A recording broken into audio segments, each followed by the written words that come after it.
नमो विष्णुपादाय कृष्णपृष्ठाय भूतले श्रीमते कृतदास्यधिकारी इति नामिने। नमो विष्णुपादाय कृष्णपृष्ठाय भूतले श्रीमते भक्तिवेदान्त स्वामी इति नामिने। नमस्ते सारस्वते देवे गौरवाणी प्रचारिणे निर्विशेष शून्यवादी पाश्चात्य देशतारिणे। श्रील प्रभुपाद की जय, गुरु महाराज की जय, निताय गौर प्रेमानंद हरि। ओम नमो भगवते वासुदेवाय।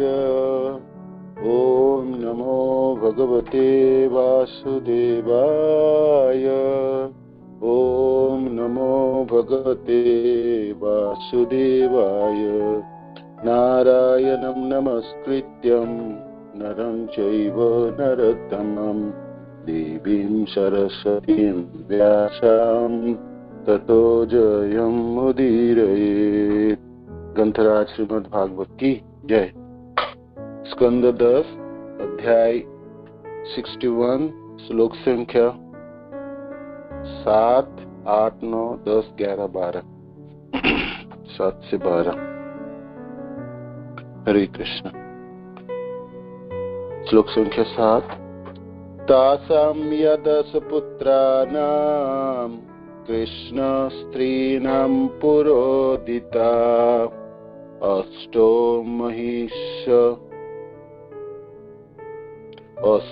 महिष्यतात् पुत्रान् प्रद्युम्न आदीन् गृह्णामि ते।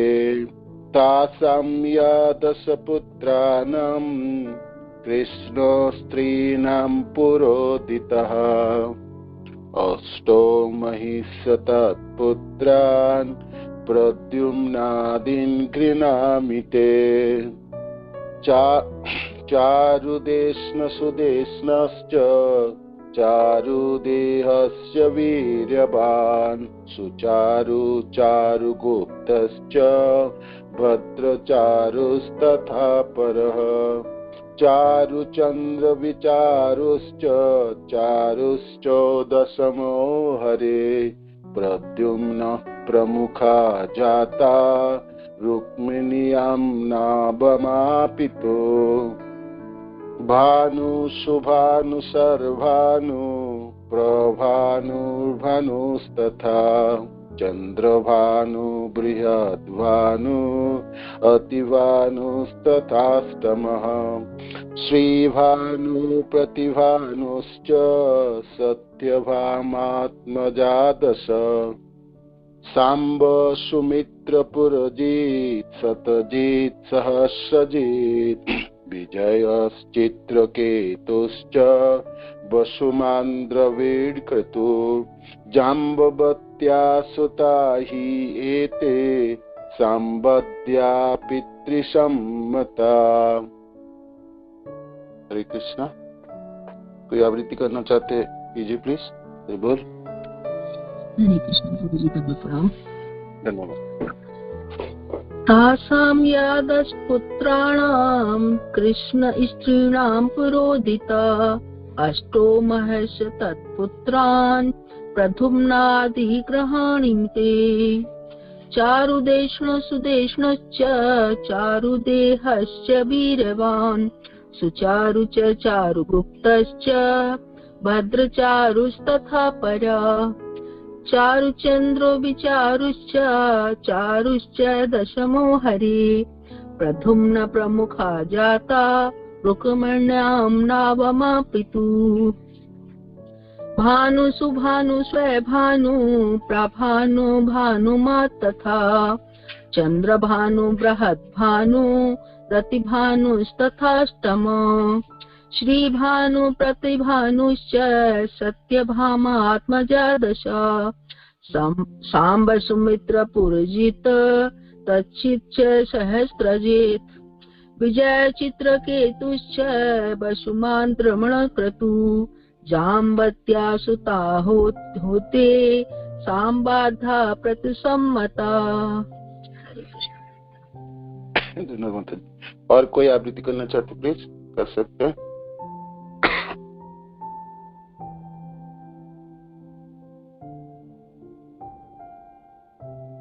हरे कृष्ण। हरे लोक कृष्ण। संख्या हाँ कर कीजिए प्लीज। प्रभु जी स्टार्ट कर दिया, आप कीजिए प्लीज। नहीं आप आवृत्ति करना चाहते तो करिए, कोई करना चाहते श्लोक। प्रयास करता हूँ प्रभु जी। या प्लीज।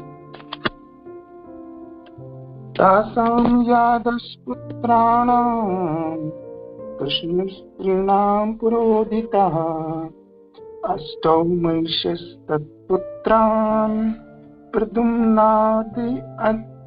प्रद्युम्नादीन् गृह्णामि ते। चारुदेशने सुदेशनुश्च चारुदेहश्च वीर्यवान् सुचारुश्च चारुगुप्तश्च भद्रचारुस्तथा परः चारुचन्द्रो विचारुश्च चारुश्च दशमो हरेः प्रद्युम्न प्रमुखा जाता रुक्मिण्यां नाम पितुः भानु सुभानु स्वर्भानु प्रभानु भानु तथा चन्द्रभानुर्बृहत् भानु प्रतिभानुस्तथाष्टम् श्रीभानु प्रतिभानुश्च सत्यभामात्मात्मजा दश सांब सुमित्र पुरुजिश्च तज्जिच्च सहस्रजितः व्यश्चित्तकेतुश्च वसुमान् गिरिवनक्रतुः जामवत्या सुता हि ते सामवाद्ये पितृसम्मतः। हरे कृष्ण। प्रभु जी धन्यवाद, प्रणाम, धन्यवाद प्रभु जी। हरे कृष्ण। हरे कृष्ण। धन्यवाद प्रभु। शब्दार्थ और अनुवाद श्रील प्रभुपाद के शिष्य दो श्रील प्रभुपाद की जय। श्लोक संख्या 7। तासाम उनमें से या जो 10 पुत्रानाम पुत्र के कृष्ण स्त्री नाम कृष्ण के स्त्रियों के पूरा महलो उदिता उल्लेखित अष्टो 8 महिष पाटरानिया तथा उनके पुत्रान पुत्र को प्रद्युम्न आदि गृह्णामि मैं कहूंगा ते तुम्हारे लिए। अनुवाद। भगवान कृष्ण की पत्नियों में से हर एक के 10 पुत्र थे। उन पत्नियों में से 8 पाटरानियां थी। इसका उल्लेख मैं पहले कर चुका हूँ। अब मैं तुम्हें उन 8 रानियों के पुत्रों के नाम कहूंगा जिनमें प्रद्युम्न मुख्य थे। श्लोक संख्या 8 और 9।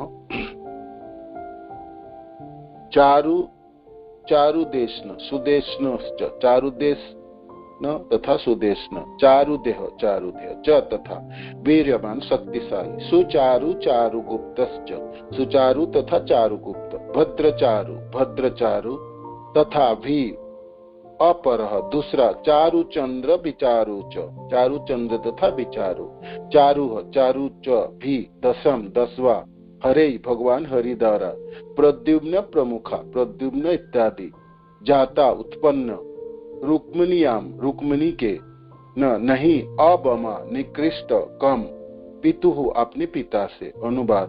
महारानी रुक्मिणी का प्रथम पुत्र प्रद्युम्न था। उन्हीं के पुत्र में चारुदेशन सुदेशन बलशाली चारुदेह सुचारु चारुगुप्त भद्रचारु चारुचंद्र विचारु तथा 10वां पुत्र चारु थे। भगवान हरि के इन पुत्रों में से कोई भी अपने पिता से कम नहीं था। श्लोक संख्या 10, 11 और 12। भानु सुभानु सर्वभानु भानु सुभानु तथा सर्वानु प्रभानु भानुमान तथा भानुमान तथा भी चंद्रभानु चंद्रभानु तथा बृहद्भानु अतिभानु तथा भी अष्टम 8वां श्रीभानु प्रतिभानु च तथा सत्यभामा के आत्मजा पुत्र 10 सांब सुमित्र पुरजित सतजित च सहस्रजित। सांब सुमित्र पुरजित सतजित तथा सहस्रजित। विजय चित्रकेतुश्च, विजय तथा चित्रकेतु। वसुमान द्रविड़ केतु, वसुमान द्रविड़ तथा केतु। जाम्बवत्या, जाम्बवती के। सुता पुत्र ही निसंदेह। एते ये सांब आद्या, सांब आदि। पितृ उनके पिता के। सम्मता प्यारे। अनुवाद। सत्यभामा के 10 पुत्र थे। भानु, सुभानु, सर्वभानु, प्रभानु, भानुमान, चंद्रभानु, बृहद्भानु, अतिभानु, श्री भानु तथा प्रतिभानु। जाम्बवती के पुत्र के नाम थे सांब, सुमित्र, पुरजित, सतजित, सहस्रजित, विजय, चित्रकेतु, वसुमान, द्रविड़ तथा केतु। सांब आदि ये 10 अपने पिता के अत्यंत लाडले थे। तात्पर्य। श्रील जीव गोस्वामी ने इस श्लोक में आप पितृसम्मता सामासिक पद का अनुवाद अपने पिता द्वारा अत्यधिक सम्मानित किया है। यह शब्द यह भी बतलाता है कि ये पुत्र पूर्वोक्त पुत्रों के ही तरह अपने पिता यशस्वी कृष्ण के समान माने जाते थे। हरे कृष्ण। तो ये श्लोक है उनके शब्दार्थ तात्पर्य। वंशाकल्पतरुभ्यश्च कृपा सिन्धुभ्यः पतितानां पावनेभ्यो वैष्णवेभ्यो नमः। मम ज्ञानतिमिरन्धस्य ज्ञानाञ्जनशलाकया चक्षुरुन्मीलितं तस्मै श्रीगुरुवे नमः। श्रीचैतन्यमनोभीष्टं स्थापितं भूतले स्वयं रूपकदा मह्यं ददाति स्वपदान्तिकं। हे कृष्ण करुणा सिन्धु दीनबन्धु जगत्पते। गोपेश गोपिका कान्त राधा कान्त नमस्तुते। तप्त कांचन गौरांगी राधे वृंदावनेश्वरी। विश्वभानुसुते देवी प्रणमामि हरिप्रिये। वाञ्छाकल्पतरुभ्यश्च कृपा सिन्धुभ्यैव च पतितानां पावनेभ्यो वैष्णवेभ्यो नमो नमो। जयो श्री कृष्ण चैतन्य प्रभु नित्यानंद। श्री अद्वैत गदाधर शिवासादि गौर भक्त वृंद। हरे कृष्ण कृष्ण कृष्ण हरे हरे। हरे राम राम राम हरे हरे। श्रील प्रभुपाद की जय। गुरु महाराज की जय। आप सब भक्तवृंद की जय। निताय गौर प्रेमानंदे। हरि हरि बोल। आप सब मिलकर आशीर्वाद दीजिए भागवत के श्लोकों को मैं कुछ सेवा कर पाऊं। हरे कृष्ण। तो इसमें भगवान के वंशावली की वर्णन है इस सब श्लोकों द्वारा। अब से सुन पा रहे हैं ना? सुनाई दे रहे ठीक से आवाज? प्रभु आवाज क्लियर है। ओके। हरे कृष्ण। तो हालांकि इस अध्याय के नाम तो है बलराम द्वारा रुक्मी का वध, किंतु इसमें प्राथमिक जितने भी श्लोक है इसमें भगवान के वंश के वंशावली की वर्णन है। और विशेष करके भगवान के जो 8 रानियां हैं और 16,108 रानियां कैसे भगवान की सेवा कर रही हैं उनकी वर्णन है। सुखदेव महाराज वर्णन करते हैं कि हर रानियों से भगवान के 10 पुत्र है और 1 पुत्री है। तो 10 पुत्रों के नाम इसमें हैं, वर्णन है सारे। विशेष करके 8 पाठ रानियों में जो है तो उनमें सारे 10 पुत्रों के नाम गिना रहे हैं जो हमने अभी सुना है आपको पढ़ के। तो और जहां तक सेवा की बात है ना, सेवा की वर्णन है, विशेष करके प्रत्यक्ष सेवा की वर्णन है भगवान के। हर रानी पर्सनल प्रत्यक्ष सेवा करते थे। हालांकि अनगिनित नौकर चाकर थे द्वारकापुरी में और सबों के लिए महल बना के देते भगवान। 16,108 महल थे। तो भगवान के निजी रानियों के रहने के अलावा भी अनगिनित जा थे और द्वारकापुरी क्या वैभव होगी आप सोचिए, है ना। भेद द्वारका, मेन द्वारका जहां भगवान की निजी घर और बाकी द्वारका जो हमने थोड़ा बहुत अभी देखते हैं, वो तो द्वारकापुरी की ज्यादा से पोता 90%, 99% तो समुद्र के अंदर चले गए। तो बाकी जो भी बचा है उसकी वैभव तो अतुलनीय है ना। और द्वारका मंदिर में ये जो वैभव है वो भी सब हम देखें। द्वारकाधीश के दर्शन के क्या लोगों में सुबह पूरे दिन होड़ रहती है, हजारों लाखों की कतार में भीड़ है और पीछे खड़े होकर हर व्यक्ति सोचते हैं एक झलक दर्शन मिल जाए, एक झलक दर्शन। उचक उचक के कैसे भी करके लाइनों से बाहर कैसे भी करके जो एक झलक दर्शन करे, कृष्ण दर्शन लालसा, क्यों ना हो, क्यों ना, क्यों इतने सुंदर और तीनों लोगों के अधिष्ठान है, सबों की पिता है परमात्मा रूप में, सबों तो वही खिलाने पिलाने जिलाने वाले, और हम कृष्ण के ही तो थे। ठीक है, हम विभिन्न अंश है और हमारी समयबद्ध अवस्था भी है, तभी भी कृष्ण को सब आकर्षित करते, सब कृष्ण के दर्शन के लिए, उनके संग प्राप्त के लिए, उनकी सेवा के लिए सब लालायित है। और इन तो रानियां हैं, पत्नियां हैं, निजी जाने भाई, क्यों नहीं लालायित है। तो वो वर्णन है सारे श्लोकों में, कैसे करके प्रत्यक्ष सेवा करती थी ये सब रानी। नौकर चाकर तो अनगिनित थे, ऐसा नहीं है भगवान की सेवा सब नौकरों के ऊपर और भृत्य के ऊपर छोड़, प्रत्यक्ष सेवा करती थी। जैसे चावल तोड़ना, पंखा झेलना, भगवान के बिस्तर ठीक करना, प्रत्यक्ष सेवा, और चंदन लेपन करना, भगवान के बाल संवारना, और सबसे बड़ी सेवा तो उनके समक्ष रहना है। जैसे पति पत्नी है घर में, भाई पति तो किस काम में लगे हैं, पत्नी और किसी काम में लगे हैं, रहते तो एक ही घर में, किंतु कोई कुछ कर रहे हैं, कोई कुछ कर रहे हैं। ठीक है, कहेंगे भाई हम तो घरों के काम कर रहे हैं, बच्चों के काम कर रहे हैं, बापू की सेवा के लिए काम कर रहे हैं, किंतु बड़ी सेवा यहाँ पर आप देखेंगे एक शब्द है कि वो सम्मुख खड़ी रहती थी। भगवान घर में है तो ऐसा नहीं है पत्नी और कुछ कर रहे हैं और बाकी सब जगह में घर संभाल रही, खाना पका रही है और भगवान के साथ नहीं, सम्मुख खड़े रहती थी और तत्पर रहती थी जे क्या सेवा है, माने क्या सेवा करके भगवान की संतुष्टि करूं। या पति घर पे है तो भाई पत्नी तो साथ में रहेंगे ना, सम्मुख बैठ के वार्तालाप करेंगे, ये सबसे बड़ी सेवा है।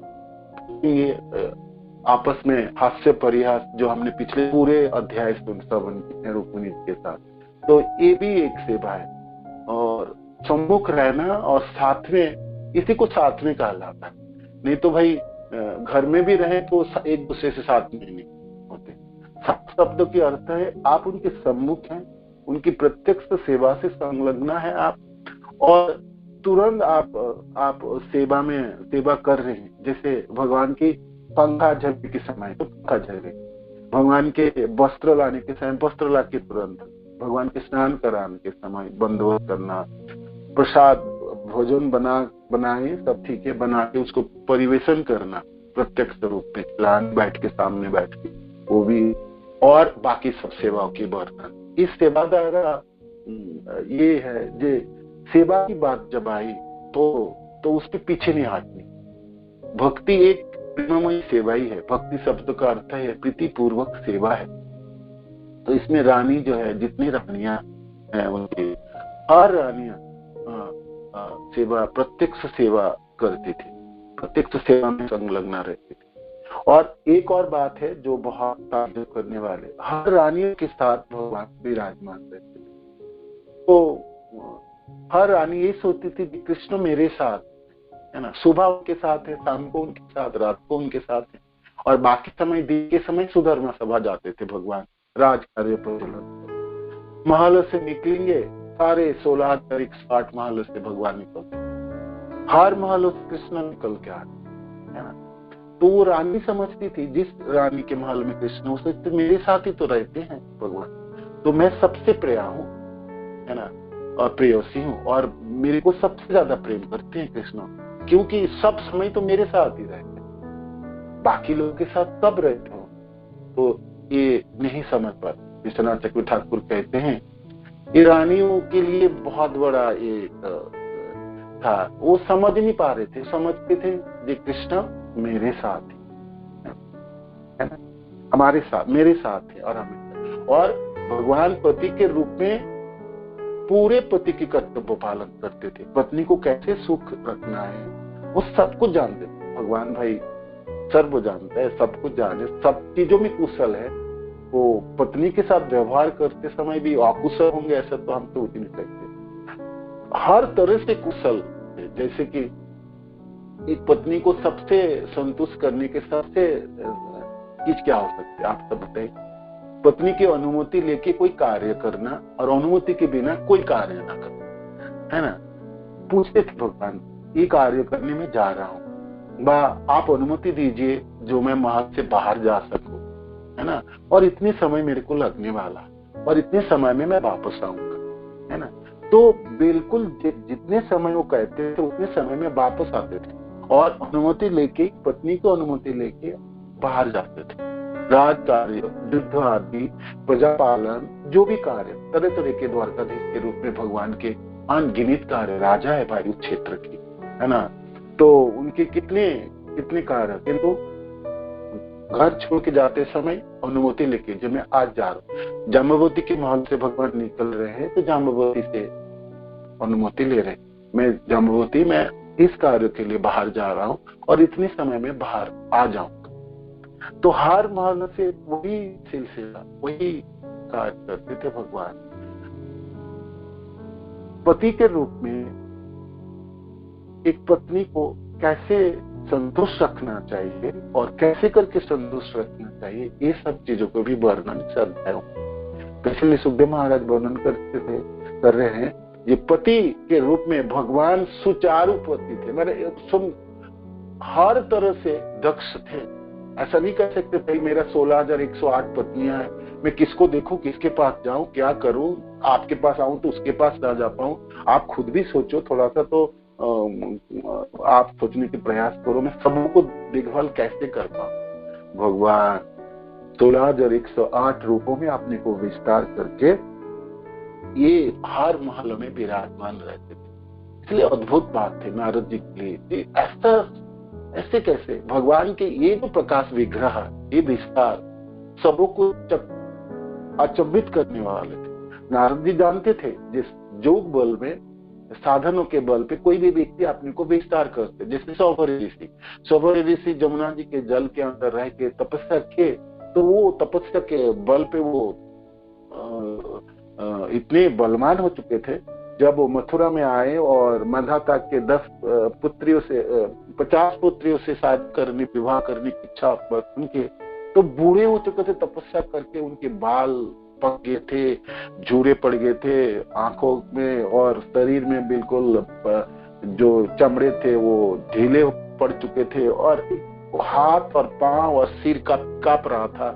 तो उस व्यक्ति से कौन शादी दे? तो मंधाता पीछे हटे, मैंने जो ठीक है सोचेंगे ये करेंगे, तो समझ गया था जी ये राजा अपनी पुत्री की शादी मेरे से क्यों देंगे। तो तुरंत युवक बने, है ना, अपने वृद्धावस्था को अतिक्रम करके तुरंत युवा बने और तुरंत 50 रूपों में अपने को विस्तार कर दी सौभरी ऋषि।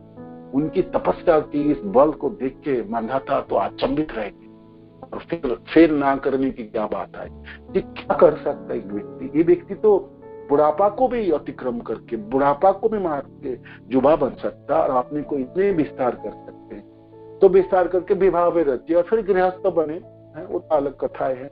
किंतु नारद जी कहते हैं सौभरी ऋषि की जो विस्तार थी ये तो प्रतिबिंब थे, ये तो स्वरूपों के विस्तार नहीं थे, हुबहू विस्तार नहीं कहेंगे, ये प्रतिबिंब था, ये रिफ्लेक्शन था, है ना। जैसे छवि है ना, व्यक्ति को कोई छवि पड़ती है तो छवि और व्यक्ति में भेद होता है। तो नारद जी जानते हैं ये दोनों विस्तार तो किए, किंतु ये वो असली विस्तार नहीं है, स्वरूप की विस्तार नहीं है। तो यहाँ पर इस महलों में, द्वारकापुरी में भगवान के विस्तार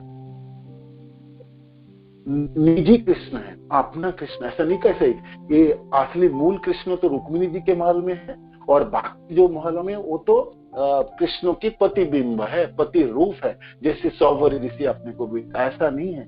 नारद जी का अचंबना इसी से शुरुआत हुई थी कि वो सारे मूल रूप में कृष्ण विराजमान है ना। क्यों? नारद तो भाई आप सब जानते हैं, भक्त से महान भक्त है, शुद्धतम भक्त है और सब कुछ जानने वाले, सबों लोकों में जा सकते थे निर्द्विधाय। सिर्फ भौतिक लोकों में नहीं, वैकुंठ लोक आदि नहीं, गोलोक आदि, आध्यात्मिक लोक का हो या भौतिक लोक का, किसी भी लोकों में सर्वत्र विराज कर सकते थे, जा सकते थे। नारद जी के लिए ऐसा कोई महल और ऐसा कोई जगह नहीं थे जो हम नहीं जा सकते। और किसी विद्या की, किसी तपस्या की क्या फल है और क्या गुह्य बात है वो सब पता है। विज्ञान की ऐसा कोई वस्तु नहीं है जो नारद जी गाता नहीं थे। नारद जी जानते थे अपने को विस्तार किया जा सकता है और वो तपस्या के बल में एक जीव अपने को विस्तार कर सकता है। समस्त देवी देवता अपने स्वर्गलोक में रह सकते हैं और धरती में आके भी किसी को दर्शन दे सकते हैं। एक ही समय में बहुत सारे जगह में विराजमान रह सकते हैं, किंतु सचमुच मूल रूप में सभी जगह में विराजमान रहता है, वो कैसे संभव है? इसी में अचंभित थे नारद जी। जो सब जगह में मूल कृष्ण है ना, स्वयं कृष्ण है, स्वयं रूप में है, तो ये अचंभित करने वाले थे नारद। ये अचंभित किए थे नारद। हर जगह पे कृष्ण, वही मूल कृष्ण है। ऐसा नहीं है कृष्ण ने अपने विस्तार करके एक जगह पे मूल रूप है और बाकी जगह में उनके प्रतिबिंब है, उनके आभास है। ऐसा तो नहीं। प्रकाश विग्रह थे और सब मूल रूप में थे। वो कृष्ण सारी चीज सब एक ही जैसा है ना। तो ये अद्भुत बात है। विश्वनाथ ठाकुर कहते हैं सारे पत्नियों को ये नहीं पता, तो वो सोचते थे कृष्ण हमारे पास। ऐसा भी हम सब भी जानते हैं, भगवान कृष्ण परमात्मा के रूप में हमारे हृदय में भी विराजमान रहते हैं, किंतु सब हम समझते हैं, हम कहते हैं कृष्ण हमारे साथ है। हम पढ़ते हैं, सुनते हैं, ठीक है होंगे कृष्ण साथ में ना, सुन के भी हम पता नहीं है ना।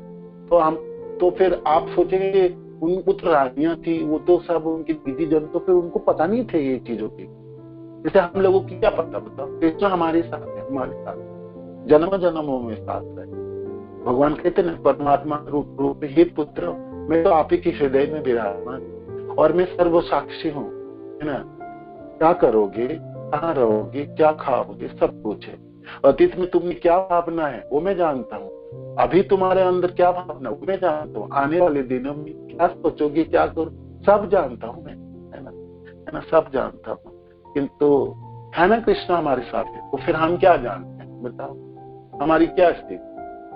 हम कहते हैं ना कृष्ण तो होंगे गोलोक में, मंदिर में होंगे, या भक्त के हृदय में होंगे, या कृष्ण कभी कभी आते होंगे, कभी नहीं, कृष्ण निरंतर हमारे साथ विराजमान। ठीक है ना, हम प्रकाशम सर्वस्व जो गुमाया समावेतम, भगवान ढक के रखता है, किंतु है तो सही कृष्ण है। तो ऐसे कृष्ण अपने को विस्तार तो किए किंतु ढक दिए।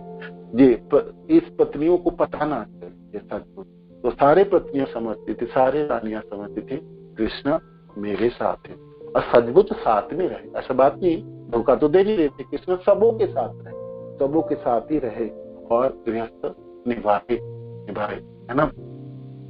और इसमें इस श्लोक में बात आई तो सुखदेव महाराज कहते हैं तासाम या दसम पुत्राणाम कृष्ण स्त्रीणाम पुरोहित, 10 पुत्र हुए, 10 पुत्र हुए, विशेष करके 8 रानियां जो थी, 8 रानी है ना, उनमें से 8 रानियों के नाम अब हमने वो सारे सुने हैं विवाह और 8 रानियों से।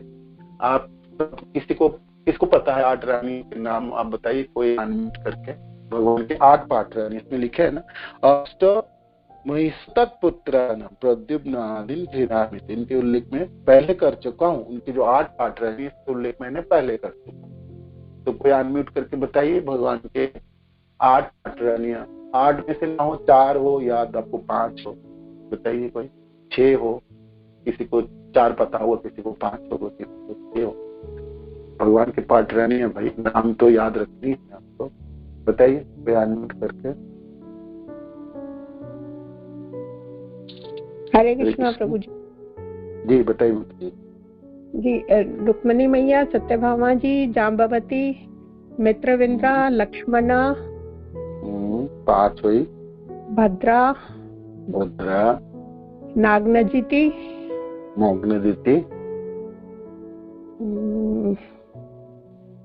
और है लक्ष्मण। कालिंदी छोड़ गया, कालिंदी है ना? कालिंदी। धन्यवाद। हरे कृष्ण। तो 8 पाठ रानियां हैं, उनमें से रूक्मिणी जी आप सब जानते हैं, कुंडिनपुर की राजकुमारी, भीष्मक पे पुत्री, भगवान की कथा सुन के भगवान के पति के रूप में बचपन से उन्होंने पति हो तो मेरा कृष्ण हो, है ना, अरुणी के। और सुन कथा हमने सुने, ब्राह्मण के द्वारा पत्र भेजे, भगवान द्वारकाधीश से कुंडिनपुर पधारे और रुक्मिणी माता को अपहरण करके ले गए। हालांकि सारे रुक्मिणी माता की कैसे करके पाओगे, हम खड़े रहोगे, कैसे करके ले जाओगे, फिर राजाओं के साथ युद्ध, फिर रुक्मिणी की परास्त, ये सब कथा हमने सुनी। और फिर भगवान द्वारका वापस आए और माधवपुरा एक जगह है द्वारकापुरी में, अभी भी गुजरात क्षेत्र में आप जाते हैं ना, माधवपुरा जगह है जहाँ रुक्मिणी माता के साथ विवाह रचे भगवान द्वारकाधीश। वहाँ मंदिर है, द्वारकाधीश रुक्मिणी मंदिर है, एक ही मंदिर है गुजरात क्षेत्र में जहाँ रुक्मिणी माता के साथ भगवान द्वारकाधीश विराजमान, वो उस विवाह क्षेत्र में। और ये माधवपुरा कहलाता है ना, वहां पर विवाह रचते हैं रुक्मिणी जी के साथ। और रुक्मिणी उनकी 8 रानियों में से प्रथम रानी है, और उनके लिए 3-4 अध्याय है भागवत में जो हमने श्रवण किया। सुंदर हास्य प्रयास के लीला, रुक्मिणी जी की सेवा आदि, रुक्मिणी जी के अपहरण, रुक्मिणी जी के प्रार्थनाएं, और विशेष करके 7 श्लोक में उन्होंने ब्राह्मण के हाथ में भेजे थे रुक्मिणी जी के प्रेम पर। उद्गार है एक जीवों की, भगवान कृष्ण है कौन, इसी करके कृष्ण को ग्रहण करनी चाहिए। जीव कितने लालायित है और जीवों की कैसे लालसा होनी चाहिए भगवान कृष्ण के साथ सम्मत। उनकी प्रथम रानी रुक्मिणी जी। और फिर बाद में वो समंतक मणि की कथा आई, और सत्राजित गले में पहन के समंतक मणि द्वारकापुरी में पधारे तो सब लोग कहे भाई सूर्य देवी आ गए। भगवान आश्चर्य कहते सूर्य देव नहीं है, सूर्य देव से दिया हुआ वो समंतक मणि को धारण के इसलिए इतनी उजलापना लग रहा है। और फिर उन्होंने भगवान कहे जी तुम ये मणि उग्रसेन को दे दो, उन्होंने नहीं दिया, भगवान की बातों को भी नहीं सुना, क्योंकि वो लालची थे, लोभी थे। और राजा सत्राजित के वो भगवान की बातों को ना सुनने से क्या हुआ, उनके भाई मारा गया। और फिर उनके लांछना सत्राजित ने भगवान के ऊपर छोड़ दी, जो भगवान नहीं मरा है। वो समंतक मणि मेरे से मांगे थे, मैंने नहीं दिया, तो मेरे भाई को मार के भगवान ने ले लिया और किसी को बोल नहीं रहे। भगवान इस लांछना को अपने ऊपर सारे प्रजाल उन्हें बोलने लगे, तो भगवान फिर जंगलों में प्रवेश किए। और वो उनके भाई प्रसन्न जो एक सिंह ने मार दिए थे, और फिर वो सिंह को मार के वो जाम्बवान प्राप्त किए थे और खेल रहे थे वो उससे। तो भगवान वो गुफा में प्रवेश किए, जाम्बवान के साथ लड़ाई किए, और जाम्बवान समझ गए थे जो ये तो मेरे प्रभु है, मैं कैसे पराजित हूँ, इतने दिनों के बाद मेरा शक्ति चली जा रही है। ये सब कथा हमने सुने। तो समंतक मणि को भी प्राप्त किए, और जाम्बवान उनके अपनी पुत्री जाम्बवती को दिए भगवान को पत्नी के रूप में। जाम्बवती को लेकर द्वारकापुरी में आए और विवाह रची, उनकी पत्नी जाम्बवती है। और बाद में सत्राजित बहुत अपने मन में ग्लानि हुई। हरे कृष्ण प्रभु जी, माफी चाहूंगी, थोड़ी सी आवाज बहुत स्लोली आ रही है, थोड़ा सा साउंड। ठीक, अच्छा। तो बाद में फिर सत्राजित ने वो सामंतक मणि भगवान को प्रदान करना चाहा, और अब उन्होंने सोचे कि मैं आपने इतने भगवान का अपमान किया और सारे जगह में फैलाया ये बात, वो ठीक नहीं है। तो अपने प्रयाश्चित करने के लिए उन्होंने अपनी पुत्री सत्यभामा को भगवान के दिए। सत्यभामा उनकी पत्नी हुई। तो ये कथा हम सब ने विस्तृत विवरण हुई इसने। बाद में कालिंदी है ना, कालिंदी जो जमुना जी ने तपस्या कर रही थी, जो मेरे को पति के रूप में मिले तो विष्णु कृष्ण मेरे को पति के रूप में मिले, तो आपने सूर्य पति थी कालिंदी, तो उन्होंने जमुना जी के अंदर एक महल बनाया और उन्हें बैठ के तपस्या करती थी। ये तपस्या क्या फल हो, ये कृष्ण पति के रूप में प्राप्त हो। फिर एक जब भगवान अपने मित्र अर्जुन के साथ एक बार शिकार खेलने गए जमुना जी के तट पे, और बहुत थका मारा था अर्जुन, तो प्यासा लगे तो भगवान उनको जमुना के तट पे ले गए। तो वहां पर जमुना जल पान करके अर्जुन थोड़ा सा शांत हुए और घूम रहे थे, तब उन्होंने कालिंदी, एक बहुत सुंदर स्त्री घूम रही जमुना जी के तट पे, तो उनके पास गए। तो अर्जुन पूछे जी आप कौन हो, क्या नाम है, और आप अकेला क्यों घूम रहे हो, आपकी इच्छा है तो आप उत्तर दीजिएगा। तब उन्होंने कालिंदी ने कहा ना, जब मैं सूर्य पुत्री हूँ और मैं यहाँ पर तपस्या करती हूँ और मैं जानती हूँ आप है कौन, आप भगवान कृष्ण के मित्र अर्जुन हो, बलवान अर्जुन, बलशाली अर्जुन, और मैं बहुत सालों तक मैं तपस्या की हूँ, है ना, एक इस इच्छा अभिलाषा से जी कृष्ण को पति के रूप में प्राप्त करो, है ना। तो ये सब बातें फिर, और मेरी यही इच्छा कि मैं कृष्ण के पति के रूप में प्राप्त हो, और आप भी मेरे को दया कीजिए, क्यों आप कृष्ण के मित्र हो, आप करेंगे तो कृष्ण ना नहीं कर पाएंगे, आप बोलेंगे जाके। तो यहाँ पर इस श्लोक के तात्पर्य में वर्णन आई ना, ये भाई कृष्ण को प्राप्त करना, कृष्ण प्रेम प्राप्त करना है, तो जीवों के अपने साधन पे तो ठीक है, साधन करनी चाहिए, किंतु साधन के बल पे कृष्ण प्राप्त हो जाए ऐसा नहीं है। कृष्ण की प्राप्ति के लिए, कृष्ण प्रेम प्राप्ति के लिए कृष्ण जनों की कृपा की जरूरत है।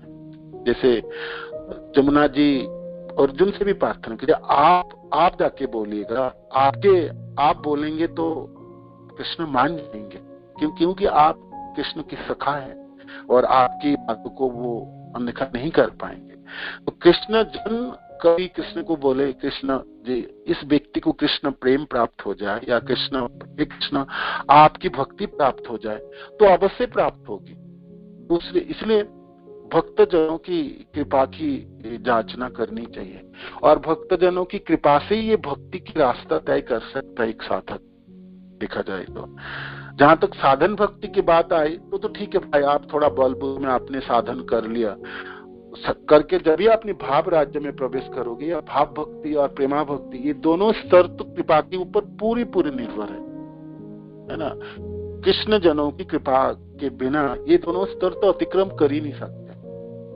कृपा के ऊपर ही निर्भर है भक्ति की प्रगति, और भक्ति अच्छे से भक्ति कर पाए, भक्ति में जो भक्ति की फल है, जो आपके प्रयोजन है कृष्ण प्रेम, वो प्राप्त हो, वो तो कृष्ण जनों की कृपा से हो सकते। ठीक है, तो ये फिर जमुना जी से भगवान ने विवाह किए और उनके पत्नी बनाए, तो कालिंदी है ना चौथा पत्नी, रुक्मिणी जी, सत्यभामा, जाम्बवती, कालिंदी। और इसके बाद है उज्जैन के दो राजा थे ना, बिंद और अनुबिंद, और ये दुर्योधन के साथी थे, किंतु उनकी एक बहन थी, उनके नाम थे मित्रविंदा, वो बहुत सुंदरी थी, है ना, और विदुषी, और इन्होंने भी अपने तपस्या शुरू की, जिनमें को पति के रूप में प्राप्त होना है, तो कृष्ण प्राप्त हो, है ना, कृष्ण प्राप्त हो, उनके लिए उन्होंने तपस्या भी शुरू की।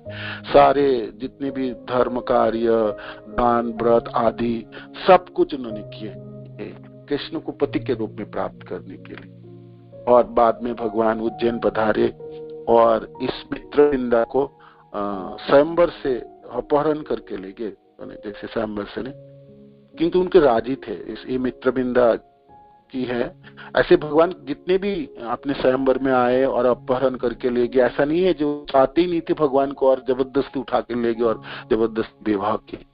ये तपस्या की भगवान के लिए पति के रूप में प्राप्त होना, और ऐसे ही सोचती थी, ऐसे ही उन्होंने जितने दान, व्रत, तपस्या आदि सब किए कृष्ण के लिए थे। भगवान कृष्ण तो जानते हैं सबों की मनों की बात, तो जान के भगवान वहां पधारे और ग्रहण करे पत्नी के रूप में। तो मित्रविंदा उनके पंचम पत्नी है। उसके बाद है सत्या तथा नग्नजित, राजा नग्नजित के पुत्री नग्नजिती कहलाते हैं, और ये कौशल प्रदेश के राजकुमारी जो अयोध्यापुरी के राज कन्या थी। और नग्नजित सोचते थे कि मेरा कन्या की विवाह तो उस पुरुष में हो, सबसे बलशाली, सबसे धनवान और हर तरह से सुचारू, हर तरह से उत्तम हो, धन से, बल से, त्याग से, तपस्या से, सब कुछ है। तो भगवान द्वारकाधीश पधारे और राजा के ठाट बाट से पधारे थे। कौशल प्रदेश है ना, वर्णन है ना, रथ हाथियों के साथ, सेना के साथ, और अपने सत्य की आदि और इवन अपने मित्र अर्जुन भी उस समय। तो राजा के ठाट बाट से पधारे। तो राजा नग्नजित जब देखे भगवान द्वारकाधीश पधारे, भगवान कृष्ण पधारे, तो उनको रहने के बंदोबस्त, उनके स्वागत, उनके पूजा आदि सब बहुत अच्छी तरह से किए। और नग्नजित तथा सत्या को भी पता चले भगवान द्वारकाधीश आए हैं। तो उनकी भी इच्छा जागी जे, तो मेरा इच्छा पूरा होने वाली है जीवन की। तो सुंदर सुंदर प्रार्थनाएं हैं, बहुत सुंदर, जो हमने श्रवण किए है ना। जे परमात्मा के रूप में कृष्ण सबों के हृदय में विराजमान है। कृष्ण को जीवन में प्राप्त हो जाए तो फिर कमी किस चीजों की हो, कमी क्या रहेंगे, दुखों की, सब दुखों से परित्राण प्राप्त हो जाए। तो नागनजित सोच रहे थे कि मैंने कोई पुण्य कर्म किया और मैंने कुछ भी किया हूँ इस जीवन में, कोई भी मेरा साधन हो, तो मेरी एक ही प्रार्थना है, हे कृष्ण आप पति के रूप में प्राप्त हो, आप पति के रूप में प्राप्त हो। और नग्नजित भी बहुत पुण्यवान राजा थे, और उसी को देखते भगवान ने पधारे भी और अपने को कहा, जे देखो मैं एक क्षत्रिय राजा हूँ, आप भी एक क्षत्रिय राजा हैं, तो मैं आपकी पुत्री के हाथ ग्रहण करना चाहता हूँ, पानी ग्रहण करना चाहता हूँ। आप ऐसा मत सोचिए, क्षत्रिय को कुछ मांगना नहीं चाहिए, आप अपने पुत्री के लिए कोई मोल धन मांगेंगे, कोई मोल शर्त रखेंगे, फिर मैं नहीं करूंगा, तो नहीं, क्षत्रिय को सौदा नहीं देता। लेकिन तभी भी राजा नग्नजित की एक शब्द थे ना, जो एक साथ बैल थे, और वो बैल बहुत खूंखार थे, भयंकर थे। राजा नग्नजित ने ये शर्त रखी थी, साथ बैल को जो बैलों को जो नियंत्रित कर सकेंगे, उनके बैलों के नाखूनों में जो रस्सी लगा के उसको नियंत्रित करके रथों में जोड़ सकते हैं, व नियंत्रित कर सकते हैं, उसी व्यक्ति से मेरे पुत्री के विवाह दूंगा। वो बैल दूतों की तरह थे, भयंकर थे। वो राजा के कोई भी व्यक्ति उनके पास जाते थे, उनके गंध सहन नहीं करते थे। तो कोई भी राजा वो उस बैलों को नियंत्रित नहीं कर पाए थे। किसी का हाथ टूटता था, किसी को सिर फोड़ता था, किसी को पांव।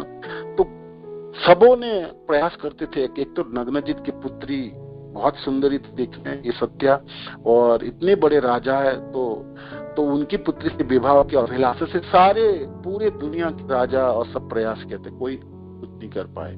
तो भगवान ने सोचा ठीक है, इस शर्तों को भी पूरा कर ही देते हैं। तो भगवान अपने को 7 रूपों में विस्तार किए थे। ये भी प्रकाश विग्रह की उदाहरण है।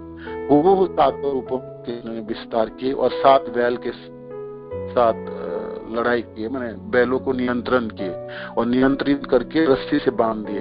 तो ऐसे बांधे जैसे लगता है, सुखदेव महाराज कहे ऐसे बांध थे जैसे ये बैल नहीं है, ये तो लकड़ी की बैल है, जो खिलौना जैसा है। भगवान ने तुरंत नियंत्रित कर दिए। और फिर शर्त तो पूरा किए। तो सत्या के विवाह हुई। विवाह में क्या धूमधाम से विवाह रचा गया अयोध्यापुरी में, है ना। तो वो सब सुंदर वर्णन है। और दान के रूप क्या दान बने दिए, विवाह में क्या भेंट दिए, वो सब क्या भेंट में क्या दिए, 10,000 गाय दिए, और गाय हारों से वस्त्र से सुसज्जित थे, और 3,000 नव युवतियां दास दिए, परिचारिका जो भगवान के साथ जाए, उनके सब सेवा करे, उनकी पुत्री की सेवा करे। विशेष करके विवाह में तो दासी देते ही थे। श्रील प्रभुपाद जी लिखते थे जो ये प्रथा है और ये प्रथा अभी भी चलता है, किंतु उन्होंने 3000 जो दासी दान किए और क्या दिए, 10,000 नहीं 9,000 तो हाथी प्रदान किए, हाथी दिए और 9 उनकी गुना रथ दिए। तो 9,000 तो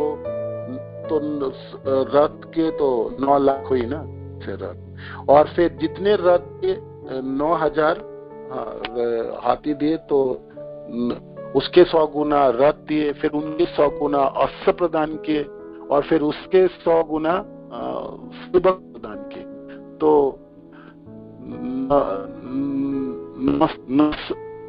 900 करोड़ माने 9 अरब को सेवक प्रदान किए थे।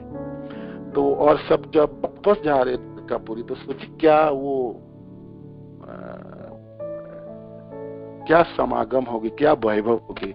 आगे आगे रथों में द्वारकाधीश, उनके साथ उनके नवविवाहित पत्नी सीता, उनके पीछे उनके मित्र अर्जुन गांडीवधारी, उनके भगवान के सारे सेनापति सात्विकी आदि सारे सैन्य, और एक टुकड़ी सेना राजा नग्नजित प्रदान की थी जो भगवान को रक्षा करे रास्ते में, उनके पुत्री और उनके जमात की रक्षा।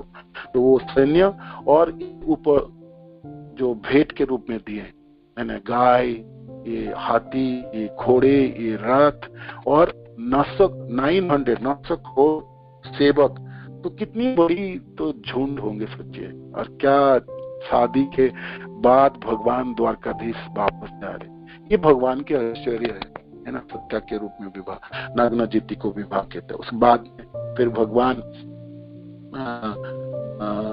विवाह के भद्रा है ना। भद्रा कई प्रदेश के राजकुमारी थी और कई प्रदेश ये पंजाब के उत्तर प्रदेश में है। पंजाब जैसे कंधार और वेद नदी के बीच में रहने वाले को कई कहलाता है। कई प्रदेश में कई, तो वो कई प्रदेश से ये भद्रा है। भद्रा थी, ये उनके भगवान के बुआ की पुत्री थी, कृति थी नाम उनके बुआ। और इस भद्रा से उन्हें भद्रा बचपन से सोचते थे पति के रूप में मेरे को कृष्ण प्राप्त हो, और उनके लिए भी उन्होंने तपस्या आदि की थी वो भद्रा। और फिर मद्रास प्रदेश में जाके लक्ष्मणा को अपहरण करके लाए। ये उनके 8 रानी थी और 8 रानियों में से पुत्र हुए, जिसके आज के श्लोक में है सत्यभामा, रुक्मिणी जी के 10 पुत्रों के नाम गिनाए गए। सत्यभामा जी के 10 पुत्र के नाम है और जाम्बवती के 10 पुत्र के नाम। तो रुक्मिणी जी के 10 पुत्र के नाम से प्रद्युम्न से शुरू करके बाकी 10 पुत्र के नाम आई। और जाम्बवती के सत्यभामा के पुत्र में से उनके सब नाम आए, भानु, सुभानु आदि। और जाम्बवती के सांब आदि की बात आई और उनके 10 पुत्र के नाम प्रदान की गई है ना इस श्लोकों में।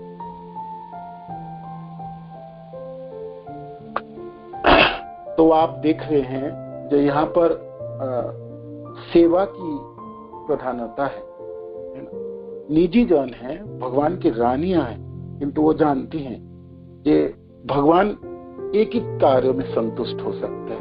कृष्ण को संतुष्ट करने के लिए सेवा के अंगीकार किए, प्रत्यक्ष सेवा के अंगीकार किए इन सब लोगों ने।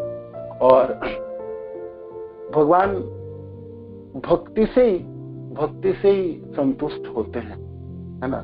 शास्त्र में, शास्त्र के सार है, ज्ञान से नहीं, ना किसी तपस्या से और ना कोई साधनों से, सेवा से कृष्ण संतुष्ट होते। ऐसे भी भक्ति की नाम, भक्ति की अर्थ ही है प्रीति पूर्वक सेवा। प्रेम पूर्वक सेवा द्वारा कृष्ण की संतुष्टि प्राप्त किया जाता है।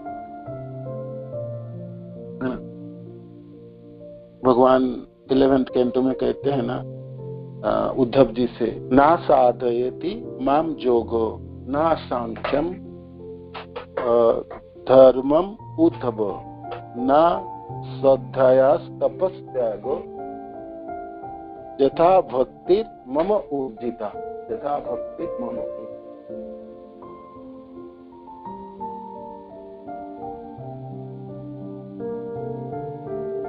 चिंतन करो। हरे कृष्ण।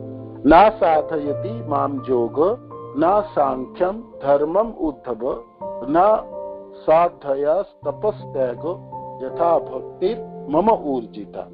है ना, उद्धव जी से भगवान कहते हैं ना साधयति माम योग, योग द्वारा मेरी प्रसन्नता अर्जन नहीं कर सकते, है ना, मेरे को नियंत्रण नहीं कर सकते। ना सांख्य फिलोसफी, ना सांख्य दर्शन के द्वारा, है ना। दूसरे ना स्वाध्याय, वेदों की पढ़ाई करके, वेदों स्तुति द्वारा, मंत्र उच्चारण के द्वारा और श्लोक को याद करके आदि, ये है ना साधयति।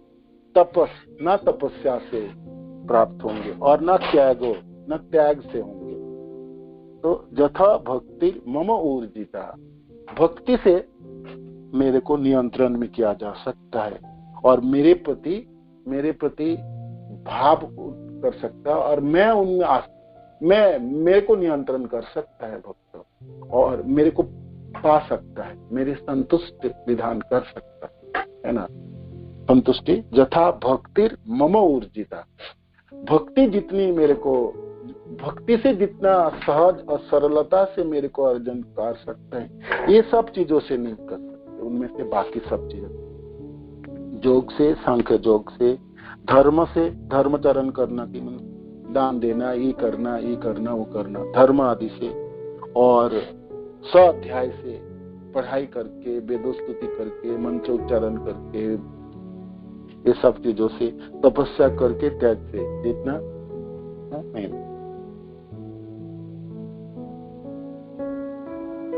हरि बोल।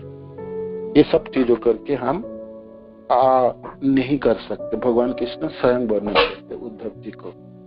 तो आप देखिए, इसमें देखते हैं ना, ये भगवान के आपको प्रेम प्राप्त करना है या संतुष्टि चाहते हैं, कृष्ण सान्निध्य चाहते हैं, कृष्ण दर्शन लालसा है, तो रास्ता आपकी भक्ति है और उनमें सेवा है ना, प्रीति पूर्वक कृष्ण की सेवा। कृष्ण की सेवा की शब्द का अर्थ है कृष्ण, कृष्ण रूप गुण लीलाधाम, और कृष्ण जन उसमें लिखित है। इसलिए कृष्ण जनों की, कृष्ण भक्त जनों की, जिसमें से सर्वोपरि गुरुदेव आते है ना, आचार्य जनों की सेवा है। तो गुरु के चरण आश्रित होके, गुरुदेव की आज्ञा के जीवन की सर्वस्व मान के, गुरु सेवा में निछावर करके समर्पित होके व्यक्ति जितनी जल्दी कृष्ण को प्राप्त कर सकते, कृष्ण प्रेम प्राप्त कर सकते हैं, और इसी रास्ते से प्रेम प्राप्त कर सकते हैं। और कोई रास्ता नहीं है, बाकी सब रास्ता कृष्ण ने स्वयं बंद कर दिए।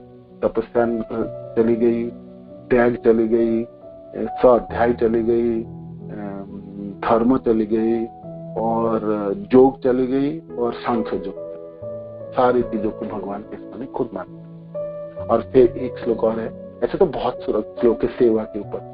तो इसलिए सपोज कोई व्यक्ति कहता है जब मैं भक्ति कर रहा हूं, मीन वो एक सेवक है, सेवा नहीं है तो फिर कोई भक्ति भी नहीं दिखा।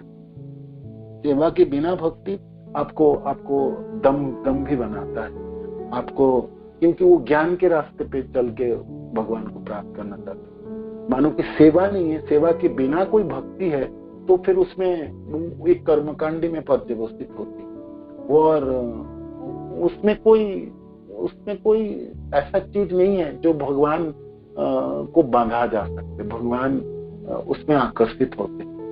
एक सेवा ही तो है जिसके द्वारा भगवान कृष्ण आकर्षित होते, और उस सेवा में प्रीतिपूर्वक, प्रेम पूर्वक सेवा, जो प्रभुपाद कहते हैं ना, भक्ति के अर्थ ही है प्रीतिपूर्वक सेवा, प्रीतिपूर्वक सेवा। और प्रत्यक्ष सेवा कृष्ण के कर पाना बहुत सहज नहीं है, कठिन है।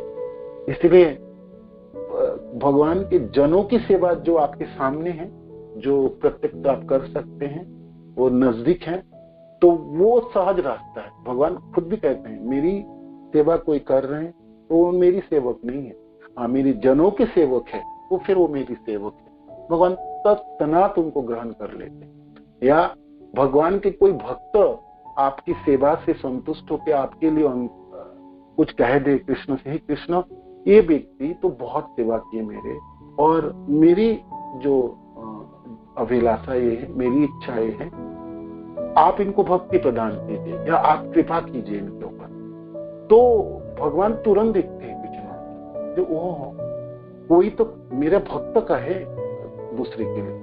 आपने लिए आप कहोगे, प्रार्थना करोगे, हो सकते भगवान ना भी सुने और स्वतंत्र है भाई कृष्ण, किंतु कृष्ण को सुनाने के सबसे सहज सरल रास्ता है कोई भक्त आपके लिए कृपा कर।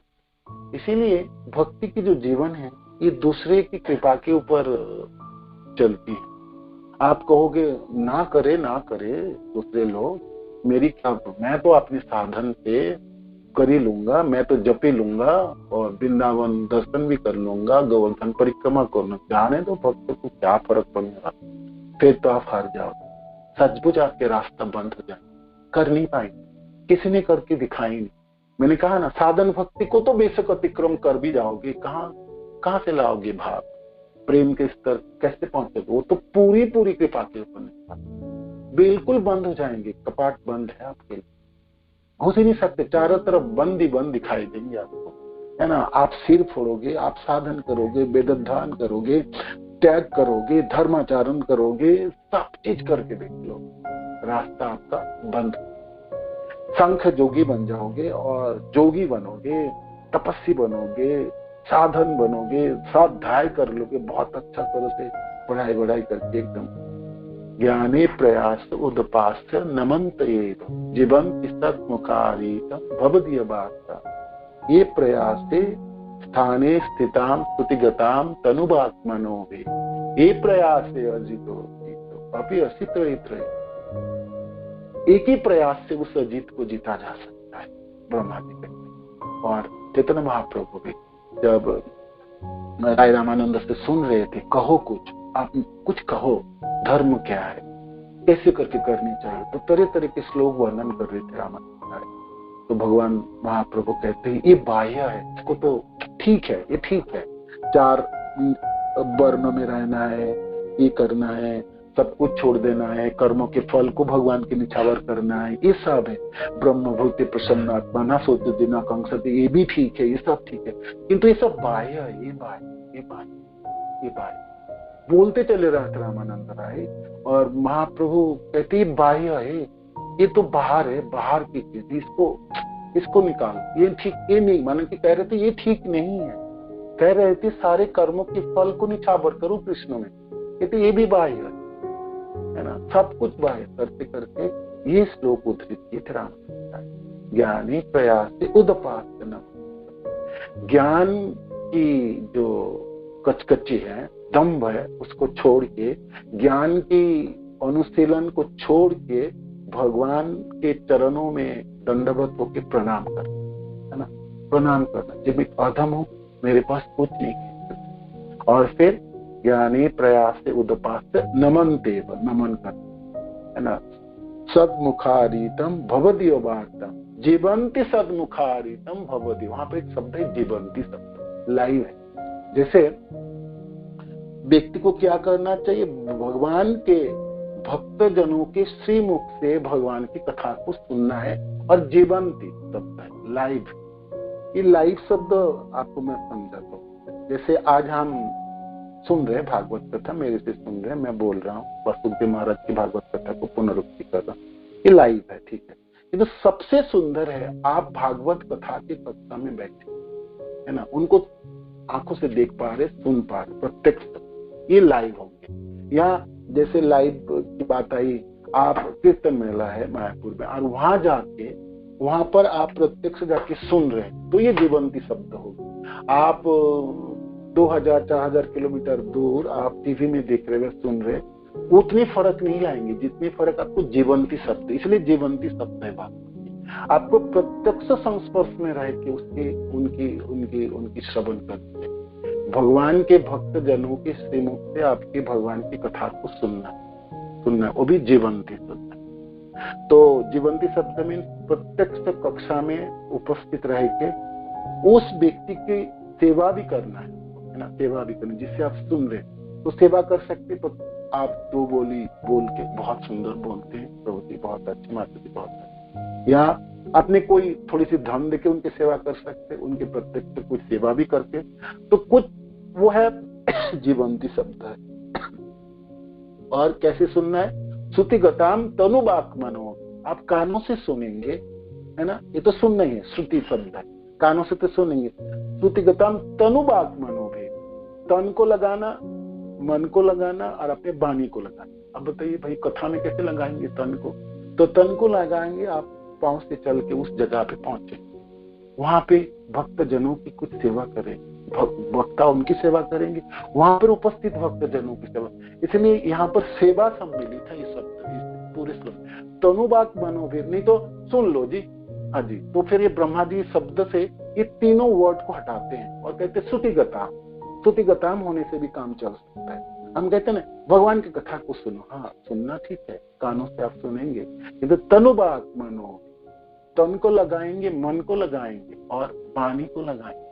कैसे लगाओगे आपने तन मन वाणी को? तन को कैसे लगाओगे कथा में? आप चल के जाना है ना, वहां बैठना, बैठने की सामर्थ्य होनी चाहिए। कथा है 2 घंटे तो आप सामर्थ्य होनी चाहिए। नहीं भाई आजकल कथा वथा नहीं, तो कीर्तन कर लो जी, 5 मिनट 10 मिनट या कुछ करा लो। कथा सुनने के लिए बोलो, शुरू करो तो लोग बिल्कुल निकल के बाहर जाए, फिर तो आपका कोई काम बनने वाला, वही फिर उसी में रह जाएंगे आप। सुनने की सामर्थ्य है 2 घंटे 4 घंटे पूरे दिन, नैमिषारण्य के ऋषियों की तरह आप बैठ के पूरे दिन सुनने। ये है तनु शब्द के अंदर। तन को लगाओगे, आप में सामर्थ्यता है। और मन को लगाओ कथा, मनन करनी, स्मरण करनी कथा, तब तन और मन लगे। तनु बात वाणियों की, उस कथाओं की पुनरावृत्ति करेंगे, है ना, प्रशंसा करेंगे, भगवान के रूप गुण को सुने तो उसको आप दोबारा वर्णन करेंगे, दूसरे प्रचार कार्य कोई बात हो, मन, है ना। तनु सिर्फ अपने लिए नहीं, श्रवण किए तो दूसरे को सुनाओ। ये कृष्ण इतने सुंदर है, इतने यशस्वी है, ऐसे ऐसे उन्होंने कार्य किए, तो ये बात है ना। और कृष्ण नाम की उच्चारण को भी तो बात शब्द आई है ना। तो इसलिए जीवंती सतमुखारितम भवदीय वार्ता, स्थाने स्थिता, अपने जगह पे रहोगे, जिस आश्रम में जिस वर्ण में उसी में रहो, उसको परिवर्तन करने का प्रयास ना करो इस कलियुग में। स्थाने स्थिता स्तुतिगताम तनुबाक मनोगे, ये प्रयास है, इसी प्रयास से उस अजित को जीता था। नहीं तो तीनों लोगों में कोई नहीं जीत सकता, कोई नहीं। त्रैलोक्यम, तीनों लोगों में जीतने के लिए और कोई साधन नहीं उन अजित को, इसी प्रयास से जीता। डिवोशन अर्थात डिवोशनल सर्विस, डिवोशन शब्द का अर्थ डिवोशनल सर्विस, सेवा से भगवान को संतुष्ट किया था। और आज हमारे सारे श्लोकों में, पूरे अध्याय में पीछे हमने जो पढ़े, उन रानियां हैं, प्रत्यक्ष सेवा में संलग्न है, जहाँ पंखे झल रहे हैं, बिस्तर ठीक कर रहे हैं, और रानी है भाई, राजकुमारी है, तभी भी देखो एक सामान्य सेविका की तरह भगवान की सेवा में संलग्न। और यही इस अध्यायों की भावना है, हम सबों के लिए आदेश है, और हम सब इनमें से सीख सकते हैं। सेवा द्वारा कृष्ण को संतुष्टि विधान किया जाता है। हरे कृष्ण। प्रभुपाद की जय, गुरु महाराज की जय, जय गौर। तो किसी को कोई प्रश्न है तो पूछ सकते, कोई कुछ ऐड करना चाहते आप प्लीज कर सकते हैं। हरे कृष्ण।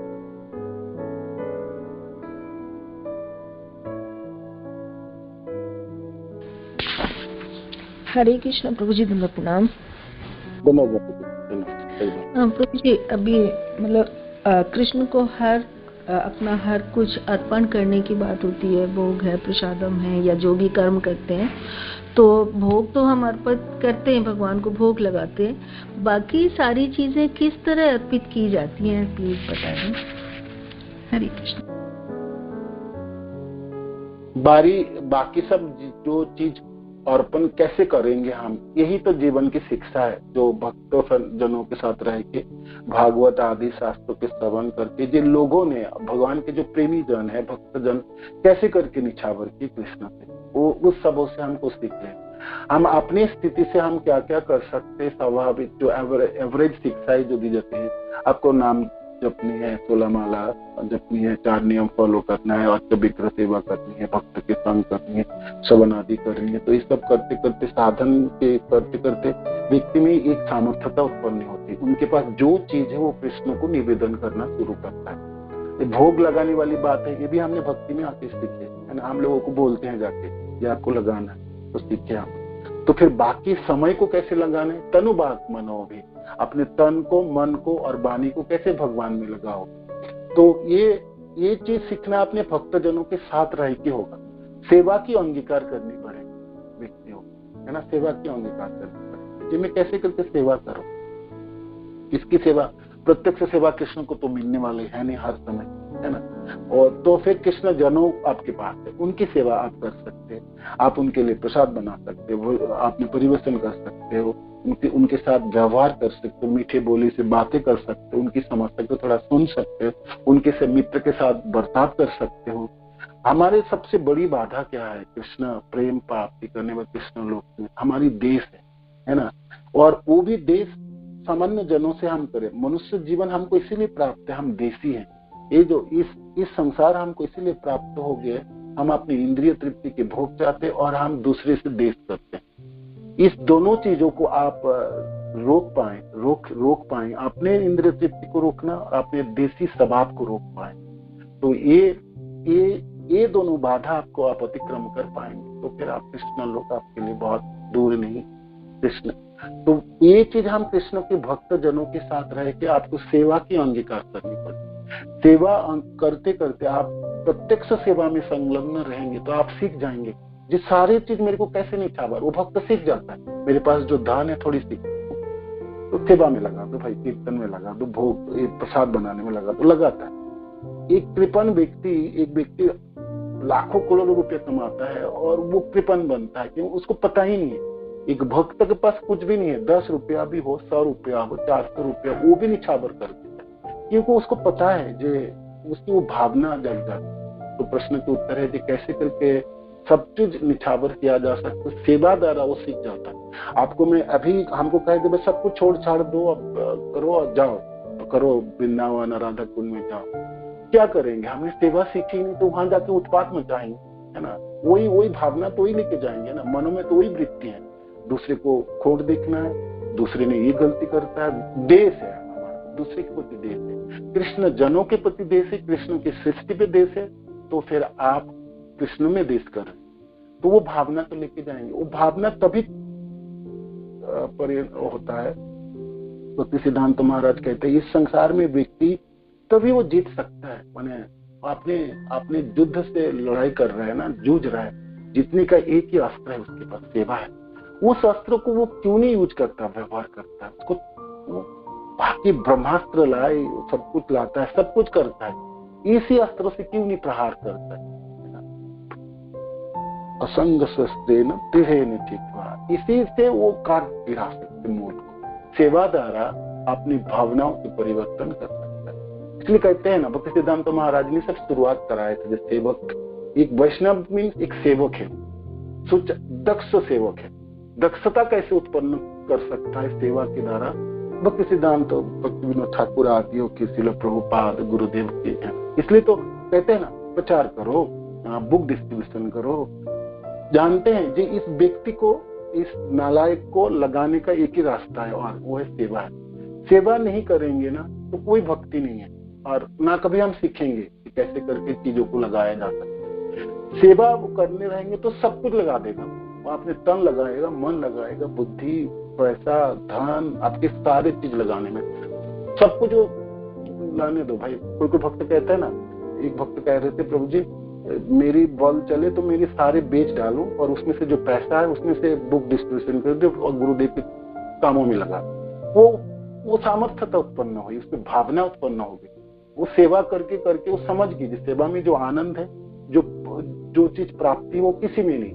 तो वो व्यक्ति कह सकते हैं सब कुछ बेच के जो भी धन मेरे हो वो मैं गुरुदेव के कामों में लगा। बहुत बड़ी बात है। वो ऐसा सोच भी पा रहे। सोचते हम लोग तो सोच भी नहीं पाएंगे, सोचते हैं, मैं तो नहीं सोचता हूँ भाई, किंतु उतनी सेवा मेरी है, उसमें सेवा है, तो उन्होंने ऐसे सोच के ऐसे बात नहीं करी। तो सेवा आप करते रहेंगे तो आपको पता चल जाएंगे कि सारी चीजों को कैसे आप व्यवहार करते हो। और ठीक चीजों में व्यवहार कर पाओ। आज आप भोग लगा के सेवा कर रहे हो, कल आप धनों को लगा के सेवा करें, परसों अपने तन को लगाओगे और बाद में अपने मन को भी लगा दोगे।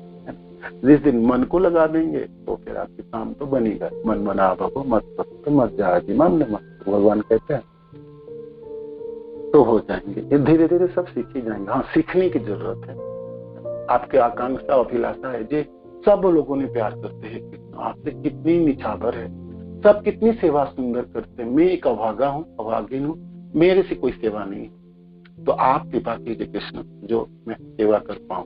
तो फिर वो जैसे जैसे बुद्ध जैसे अच्छा रखता है भगवान, कहते हैं ना ददामी बुद्धि योग, जैसी आपकी इच्छा ऐसी आपको संचालित करेंगे भगवान। आपकी इच्छा जागी सेवा करने की, तभी आप कोई भक्ति है तो फिर आपको सिखा भी देंगे जो सारी चीज कैसे करके निछावर किया जाता है। और ये पूरे जीवन की शिक्षा है। एक दिन हम आपको बोल भी दें भाई सब कुछ निछावर करो, कृष्ण कहते हैं ना सब कुछ निछावर करो।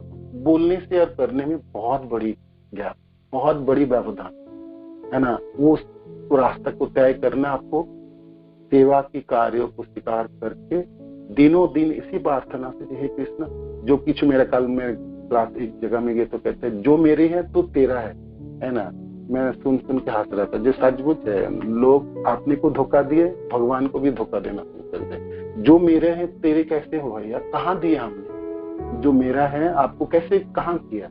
दिए तो उन्होंने सचमुच है, किंतु सचमुच मेरे पास जो है वो सचमुच हे कृष्ण हमने दिए क्या नहीं दिए हमने। ठीक है, बोलना ठीक है, बोलना भी चाहिए, किंतु बोल के करना भी चाहिए। जो मेरे पास है कृष्ण वो आपके हैं। मेरी ये वाणी, मेरी शक्ति के सामर्थ्य, मेरी धन, मेरे स्त्री पुत्र परिवार परिजन आपके है कृष्ण।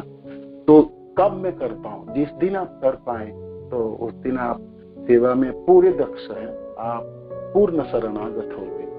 तब तक नहीं होते तो रोज प्रयास करें, थोड़ी थोड़ी करके करें, करते करते एक दिन प्राप्त हो ही जाए। किंतु भक्ति के अर्थ है हमेशा याद रखना, डिवोशनल सर्विस है। सर्विस शब्दों पीछे ऐड है, चलो प्रभुपाद ने ऐड किया ना इंग्लिश शब्द। डिवोशन मीन्स डिवोशनल सर्विस, सेवा संलुप्त है इसमें। तो इसीलिए हम सबों को सेवा में लगनी, सब में सामर्थ्य होता है। जो सामर्थ्य होता है गुरुदेव जानते, इसलिए आप सबों को लगाए भी है ना। गुरुदेव सबके लिए सब जैसे सेवा नहीं दिए, जो करने में सामर्थ्य उनको उसी में लगाए और उसी में हम सामर्थ्यवान है ना। आज हम नहीं भी कर पाएंगे, 2 साल 1 साल बाद 10 साल बाद अवश्य हम उसमें दक्ष हो पाएंगे। इसलिए तो उन्होंने इस बताए। तो गुरुदेव की वाणियों को याद रखते, हृदयंगम करते, आप में ग्लानि जब मैं नहीं कर पा, क्यों नहीं कर पा, मैं अवश्य एक दिन करके दिखाऊंगा, करूंगा मैं। यही जीवन की धन है, यानी एक भक्त के लिए, एक शिष्य के लिए धन है गुरु के आदेशों का पालन करने की इच्छा और यही सेवा की मनोवृत्ति। तो ऐसा करते रहेंगे तो एक दिन आप सचमुच बोल पाएंगे कि कृष्ण जो कुछ मेरा है वो तो सब तेरा ही है ना। सर्व हरे कृष्ण। हरे कृष्ण प्रभु जी। वास्तव में ये तो हमेशा लगता है कि मैं तो कुछ भी नहीं कर पाती, न ढंग से माला कर पाती, न कोई और सेवा कर पाती, बुक डिस्ट्रीब्यूशन तो बिल्कुल ही नहीं कर पाती, मुझे आता ही नहीं है। थोड़ी बहुत कोशिश करती हूँ तो बस थोड़ा बहुत हो पाता है, आता ही नहीं है करना। बस भक्तों का संग चाहती हूँ और करने की कोशिश भी कर रही हूँ। बस आपने कहा है तो मैं और अच्छे से भक्तों का संग करने की ही प्रयास करूंगी। हरे कृष्ण प्रभु जी, धन्यवाद। जी माता दी, हरि बोल, धन्यवाद पुनः। वांछा कल्पतरुभ्यश्च कृपा सिन्धुभ्यैव च पतितानां पावनेभ्यो वैष्णवेभ्यो नमो नमः। श्रील प्रभुपाद की जय, गुरु महाराज की जय, निताई गौर प्रेमानंदे। हरि हरि बोल।